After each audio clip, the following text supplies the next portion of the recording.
Hi guys, my name is Ivy Jones and I am the Sunday school teacher for ages 2 through 5 for Old Path Holiness Church in Danville, Kentucky. And last week I done my Sunday school lesson here on Facebook, and I wanted to go ahead and do this week's Sunday school lesson again because we're not able to be in church right now. So let's get started. So this is our memory verse for this week. The memory verse is John chapter 10, verse 11. I am the good shepherd. The good shepherd giveth his life for the sheep. And I wanted to describe this picture a little bit. This is a shepherd and these are the sheep, and he takes care of them. These sheep put their lives into his hands. Whatever he says, they do it. And just like this shepherd takes care of these sheep, Jesus takes care of us. And we can just put all of our hope and all of our trust in Jesus. When times are hard, when times are bad, Jesus will take care of us, and we can put our lives into his hands. So let's say our memory verse again. I am the good shepherd. The good shepherd giveth his life for the sheep. John chapter 10, verse 11. So we're going to go ahead and get started with our Bible lesson for the day. So this is a review from last week. You can recognize this picture from our last week's lesson. It was a wonderful day when Jesus rode into Jerusalem on a donkey. Some people spread their robes on the road in front of him. Others waved palm branches, and the children sang. They sang how they loved Jesus. But some bad people did not love Jesus. They wanted to get rid of him. They paid money to Judas, one of Jesus' disciples, so they could find out where Jesus was. Judas knew that Jesus had never done anything bad, but still, he loved money more than he loved Jesus. One night, Jesus was praying in the Garden of Gethsemane. Judas showed a group of soldiers where Jesus was. The soldiers took Jesus to where the bad people were gathered. The bad people hated Jesus. They said, Jesus lied, but Jesus had only told the truth. Jesus said, I am the Son of God, and they did not believe him. They thought he was lying, but he was telling the truth. They took Jesus to the king there named Pilate. He was the man in charge of all the Jews. And sadly, Pilate gave the order for Jesus to die on the cross. The soldiers took Jesus outside the city of Jerusalem to a hill called Calvary. There they put him on the cross, and he died for all the people. Jesus was willing to die. He knew that if he did not die on the cross, there would be no way for us to be able to live with him in heaven. So he did not try to fight the soldiers. He did not try to get away from the pain. He knew that it was God's plan for him to die. So while Jesus hung on the cross, the sky grew very dark, and it was the middle of the day. It stayed dark for 3 hours. Then Jesus said with a loud voice, "It is finished." And then he died. After Jesus died, some of his friends who loved him very much took his body down from the cross, and they put it in a tomb, or a grave is what we call it today. Then men rolled a big stone over the door, and soldiers guarded the tomb because some people had said Jesus would come alive again, and they wanted to make sure nobody stole his body. So here is the tomb that Jesus was in.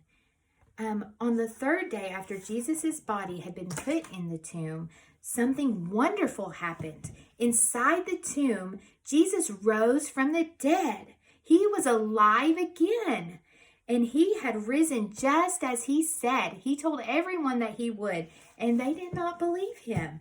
Then God sent an angel to roll the stone away from the door. Jesus is alive today, and he is in heaven, waiting for the day when he will come to take all of those who love him with him to live forever. So here's our questions for the story today to see if you were listening. So where did Jesus die? Jesus died on the cross. Did Jesus come back to life? Yes, he did. Where is Jesus right now?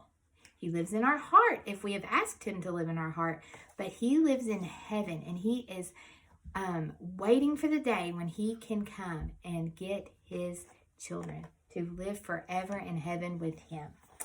And every week we have a little character story about Mittens and Boots and their mom and dad and their little baby sister named Kitty. So we're going to read a story called I Love You This Much. Boots sat on the floor playing his cars and watching Mother play with Kitty. Mother was holding Kitty's little hands and saying, "How much do I love you?" Then she would take Kitty's little hands and open her arms wide. "I love you this much," she would say as she hugged Kitty and gave her a kiss. Boots watched Mother for a long time. Then he noticed that when Mother said, "How much do I love you?" Kitty would open her little arms all by herself. Boots got up from the floor and walked over to Kitty. He gave her a little tickle on her tummy and he said, "I love you too." Kitty giggled and smiled at her big brother. Mother looked at Boots. "Do you remember doing this with me when you were little?" "I think so," said Boots as he crawled up on the couch next to Mother. Mother put her other arm around Boots. "You know, Boots, I love you and Mitten just as much as I love Kitty. You are all very special to me. I know sometimes it may seem like I do a lot more things with Kitty, but that is because she is so little and cannot do things for herself. Boots felt good knowing that Mother thought he was a big boy and could do lots of things. Boots said, "Mother, who else loves you?" Daddy, Mitten, and Kitty." "Yes, can you think of anyone else that loves you?" Grandma and Grandpa and Miss Julie." "That's right," said Mother, "but I think you left out the one who loves you more than any of us." "God," said Boots. "God loves me." "Yes, he does," said Mother with a smile. "He loves you more than Mother and Daddy could ever love you. And that is hard to understand sometimes, even for grown-ups. God shows his love to us by always being with us. Mother and Daddy can't always be with you. Daddy goes to work, or I may be busy somewhere or at the store. God is always listening to us when we want to talk to him. Sometimes I tell you just a minute or not right now, but God always has time for you. You don't have to wait until he has time to finish someone else, to finish their problems, but he can listen to you anytime. God sure loves me a lot, and I love him too," said Boots. He opened his arms wide. "God loves me more than this much," he said to Kitty. "Someday Kitty will learn that God loves her too, won't she, Mother?" "Yes," said Mother, "and she has a big brother who will be able to tell her just how much." So no matter what we're going through, what we're facing, God loves us. And it doesn't matter if there are a million other people right now that have a problem. If we need God, he is right there with us, and he knows what we need before we even ask him.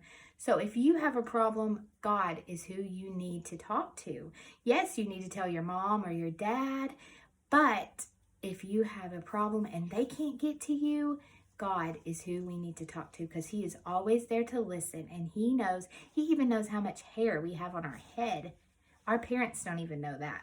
So always tell God. He loves us so much that he gave his son to die on the cross for us so we can live with him in heaven.